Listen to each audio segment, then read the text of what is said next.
Hi, this is Mike making my video to add to my collection. Today is 4/27/2025 and it's almost 8 o'clock p.m. Um, yeah, basically have been pondering the mysteries of what reality is for many years. Uh, what's this whole thing about God and the devil and everything, heaven and hell. Um, you know, and basically I was always fascinated with film projectors and movie cameras when I was a kid, the mechanical kind. And, I basically um, was so fascinated with that. And I tried to understand, uh, nature of what reality is. And I came to the point where, I had a little video capture device on my computer. And, installed it. And it was way back in the day before, uh, we had Skype and stuff. And the thing with that is you could uh, talk to people online and whatnot, but uh, it would have flash rates, and it was a video capture device, so it would flash, about every millisecond or whatever it would flash, and you could see it was noticeable, and it would flash, and that's what the early ones were like. And then then I started playing video games a lot, and then I noticed that they had frame rates on the video games, and that eventually progressed to where you had video games with lifelike symbol or images in it, like cars and stuff like that. And then, of course, ultimately virtual reality, where you had 3D images or 3D movies and whatnot. And ultimately, a movie has frame rates. Uh, and of course, it had that, and then it would have special effects and whatnot. And then I equated that to having dreams, and of course seeing things in my dreams like cars or people, buildings, structures, and of course items. And I noticed that these items were lifelike and real looking. And it's almost like they were tangible, and sometimes I could pick up things in my dreams. Or, I'd be driving a car or something like that, like Grand Theft Auto. But, even I had like a operating system. I'd scroll through all the images and I would do that. So it was very similar to like YouTube or whatever, so you could actually pick the images, or like Windows. So anyhow, I had that, and then these images that were in my dreams are so lifelike, and then I've actually had lucid dreams that were so realistic I couldn't tell the difference. And some of the things that were a giveaway in these lucid dreams is the images or the people I'd see in the dreams, like people I recognized and knew. They wouldn't really speak, and they were a deaf and dumb spirit in a way, and they would do the same motions, the same route motions and stuff like that. So that told me that they were, not real. And I mean, they were created by my mind. So then there's that, and then of course I was a cable operator on a cable channel, and there was this device. It was a box, and you could you could hit the dial, fade to black, and you could blacken the screen, or you could add advertisements or something like that, or you could have avatars that would pop up on the screen that would be integrated in the video production. So then there was that, and then then I started figuring out how to tap into my subconscious mind, and when I was able to do that, and I was able to open up the world to another dimension.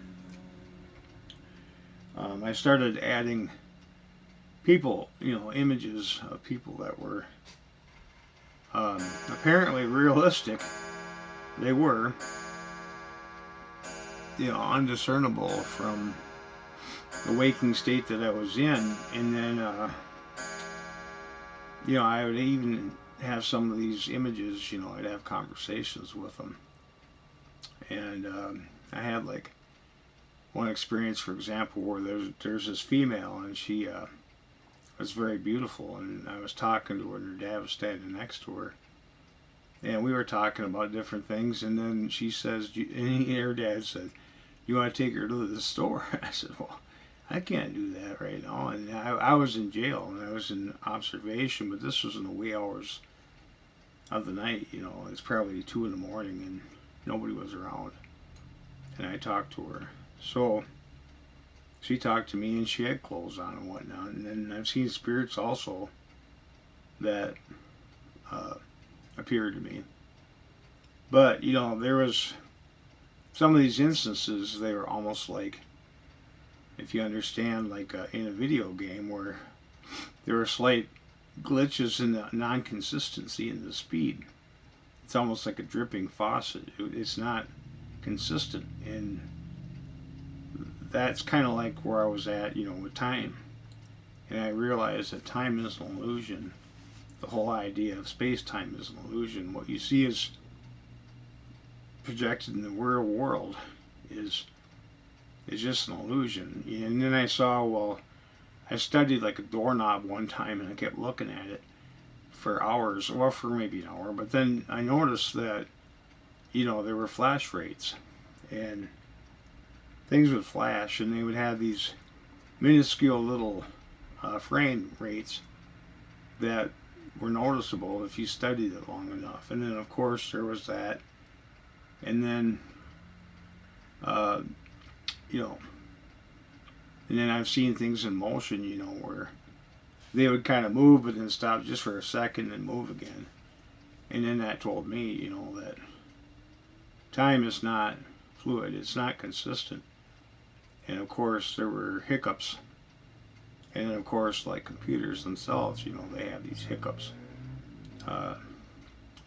So anyway, there was that. And even like a television set, notice that the image is made up of a bunch of different flashes, pulses, and these pulses show one frame, a partial frame, and the other frame that completes that frame, and it just does it back and forth.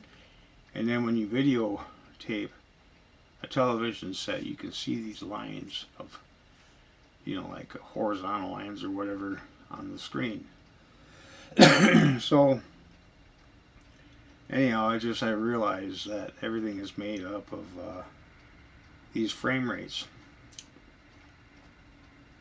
And I was always curious about time, and then time travel, and I read the theory of Einstein's and relativity and whatnot. And I had a really big thing happen where, my energies got raised really high. My vibrations got raised really high. So my mind was cycling. And then it was cycling at a very high rate of speed. It was cycling so fast that actual physical reality was starting to slow down, and then eventually it stopped. And then, because my mind was going faster than the reality around it, and I saw an airplane that was stuck in the sky. It was suspended in animation. It was just stuck there, and that's really what it was. It was suspended in animation. It's not like time, Zeno's paradox, kind of explains that, where, things, like everything's made up of all these frame rates. And of course, computers, I just got this one here, and you can adjust the frame rates. And when you're playing a video game, you get a very advanced video game, you're playing it on an older system, then you notice that the CPU is struggling to keep up to the frame rate. And then it's like, well, your mind actually is the most powerful computer in the world. And then when you get it to, you raise your energies and you raise your vibrations, then what happens is the wave function collapses, and then these things start to materialize, these phenomena, and you see these glitches in the matrix. And that's really what it is. It's just space-time reality is basically a myth. And what is true? If you could say it's a myth, all reality, all subjective reality is a myth, and what is truth? So, you could have, one person, or you could have a handful of people that witness an event, and they all might have a different story about what they saw. And that's really ultimately the way it is the Mandela effect. There's, some people say it's this way, some people say it's that way, and that's the truth of the matter, is that, there is no definite way of saying it. Things aren't rock solid. So anyway, that's all there is to really say about that. But anyhow, yeah, these frame rates, you see there's frame rates and there's your CPU, like, your video games and whatnot, and that's all we're doing, is we're just playing a very elaborate video game. I had seen proof that we're in a video game. I had dreams that were generated by my mind, and of course they were like Pixar cartoons. And then I woke up and I saw my dog, and she was like a Pixar cartoon. And I was just like, wow, she's computer generated. But then a second later, she materialized in this 4K image, and it's like I couldn't tell the difference between a real dog and her. And she was the same dog, but she was just more defined. And that reality, the 4K reality, is what we live in. And of course, there was another time when I looked across the hallway and I seen a window in a room. It was like Schrodinger's cat. There was a room, and I looked in the room, I could see in the room, but then as soon as it was out of my field of view, my peripheral vision, where I could barely see it, I could still see it, but there was a gray film that covered the window. So that told me that nothing exists outside your mind, and that's really ultimately what it is. And when you get the right and left hemisphere working together, especially when your mind is that powerful, you can do anything. You control yourself, you control your mind, and then you control the people around you, and then of course you control the world around you. The world is more or less just a quantum computer, and there's evidence of that. And that's all it is. The universe around us is a quantum computer. You got chaos and order. You get a deck of cards and you shuffle it, let's say 1,000 times or 100,000 times, you're eventually going to get it to the point where there's a complete organized deck of cards. And that's chaos. You find all these mismatched cards, and then you get to order after you shuffle it enough times. It's like a gorilla flipping a coin. You got a bunch of gorillas, they're all flipping coins, and everyone's random, but then you get this one that keeps popping up the same, always heads, always tails. So anyway, that's how it works, and it's just chaos, and we make sense of that, and then we give it a title, and we give it meaning, and we're the only creatures on this earth that can truly give this chaotic world meaning. And that's all it is just an accident.